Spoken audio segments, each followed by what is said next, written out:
It has been the top priority of Mid-Michigan Congressman Dave Camp for the past few years, reforming the tax code. Congressman Camp had hoped to have a new tax code bill written by the end of the year, but the House wrapped up last week. ABC 12's Ted Fioraliso caught up with Camp before he left Washington to get an update. It's a story you'll see only on ABC 12. What we want to do is have a tax reform plan that actually makes the American dream real again. And as chairman of the House Ways and Means Committee, that's what Michigan Congressman Dave Camp has been trying to do the past few years.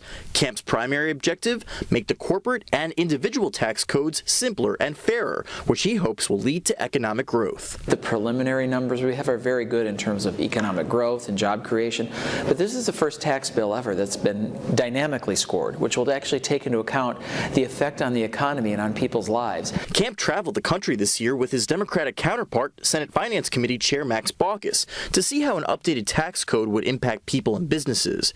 They had hoped to finalize a bill by the end of the year, but that's not going to happen. So where are they in the process? Very close. The committee's done a lot of good work. There's just not much appetite among the Republican leaders and Democratic leaders to get a big rewrite of the tax code done in this Congress. Manu Raju is the senior congressional reporter at Politico. He thinks it'll be an ambitious effort to pass comprehensive tax reform during a midterm election year. Rewriting the tax code would spawn such a major war in Washington with all the different interests who are affected by all the different pages of the tax code. But Camp remains optimistic. Well, the 86 Act was done in an election year. Welfare reform was done in an election year. It was vetoed twice by the president, so those aren't necessarily easy decisions. But look, I look forward to this debate.